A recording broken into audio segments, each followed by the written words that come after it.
بسم اللہ الرحمن الرحیم السلام علیکم ورحمۃ اللہ وبرکاتہ. خوش آمدید. میں ہوں ڈاکٹر جیلانی. آپ دیکھ رہے ہیں یوٹیوب چینل. نسخے میلان کے جز میم کے پہلے حصے میں ہم نے مشن اور مقصد بنانے کے طریقے پر بات کی تھی اور ان کا فرق واضح کرنے کی کوشش کی تھی. اگر آپ نے اپنا مشن اور مقصد بنا لیا ہے اور اسے لکھ لیا ہے تو بہت اچھی بات ہے. اب سوال پیدا ہوتا ہے کہ اسے حاصل کیسے کرنا ہے. اگر آپ کو یاد ہو تو ہم نے یہ بھی کہا تھا کہ مشن کا حصول نہیں ہو سکتا کیونکہ کسی بھی مشن کی کوئی حد نہیں ہوتی.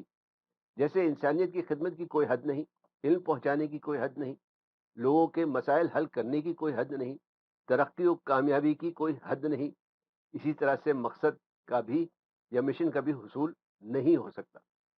مطلب یہ کہ مشن یا مقصد کی کوئی انتہا نہیں. یہ دراصل ایک طرح کا قطب نما ہے جو آپ کو اس سمت کی طرف گامزن رکھتا ہے یا اس راستے کی نشاندہی کرتا رہتا ہے جس پر آپ چلنا چاہتے ہیں، جس پر آپ گامزن رہنا چاہتے ہیں، جس پر آپ سفر کرنا چاہتے ہیں. یہاں آپ سوال کر سکتے ہیں کہ تو پھر ہم حاصل کیا کرنا چاہتے ہیں؟ ہم کیا حاصل کرنا چاہتے ہیں؟ اصل میں مشن اور مقصد کے بعد باری آتی ہے ہدف کی.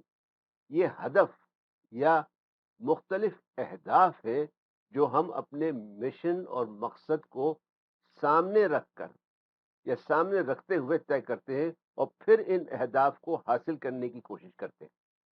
ہدف کا مطلب ہے نشانہ. آپ نے تیر بہ ہدف شاید سنا ہو یا تیر ہدف سنا ہو. تیر ہدف کا مطلب ہے نشانے پر لگنے والا تیر. تیر جو خطا نہ کرے، جو ٹھیک ٹھیک نشانے پر بیٹھے. ہدف کی جو جمع ہے اسے اہداف کہتے ہیں. اب ان تینوں کو مطلب مشن، مقصد اور ہدف کو ایک اور آسان سی مثال کے ذریعے سمجھنے کی کوشش کرتے ہیں. مثلاً کوئی بھی کھیل لے لیں. ہر کھیلنے والی ٹیم یا کھلاڑی کا مشن ایک ہی ہوتا ہے. وہ بہتر سے بہترین بننا چاہتے ہیں یا بہتر سے بہترین کھیل کا مظاہرہ کرنا چاہتے ہیں، جبکہ ہر کھیل کا مقصد مقابلہ جیتنا ہوتا ہے. اور مقابلہ جیتنے کے لیے ہر ٹیم دوسری ٹیم کو یا تمام کھلاڑی اپنے مد مقابل کو کوئی نہ کوئی ہدف دیتے ہیں. ان کی کوشش ہوتی ہے کہ اپنے مد مقابل کو ایسا ہدف دیا جائے جو وہ حاصل نہ کر سکیں اور ان کی ٹیم یا وہ جیت جائیں. جیسے مثلا کرکٹ ہے.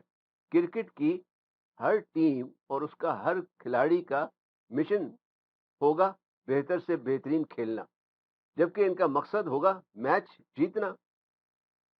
اس میچ کو جیتنے کے لیے یا تو دوسری ٹیم کو کوئی ہدف دیا جائے گا جو ظاہر ہے رنز کی صورت میں ہوگا، یا دوسری ٹیم نے جو ہدف انہیں دیا ہے رنز کی صورت میں یا جو رنز انہوں نے بنائے ہیں اس سے ایک رن زیادہ کرنا دوسری ٹیم کا ہدف بن جائے گا. تو جناب یہ کچھ مثالیں تھیں جو ہم نے دی آپ کو مشن، مقصد اور ہدف کی. ان مثالوں سے امید ہے کہ ان کا فرق واضح ہو گیا ہوگا. ہدف کی کچھ اور بھی شرائط ہیں یا خاصیتیں ہیں جن پر اسے پورا اترنا چاہیے. ان پر انشاءاللہ پھر بات کریں گے. مجھے اجازت دیجیے. اگر ویڈیو پسند آئی ہو تو لائک اور شیئر کرنا نہ بھولیں. اپنا اور دوسروں کا خیال رکھیں. مجھے اپنی دعاؤں میں یاد رکھیں. والسلام علیکم ورحمۃ اللہ وبرکاتہ.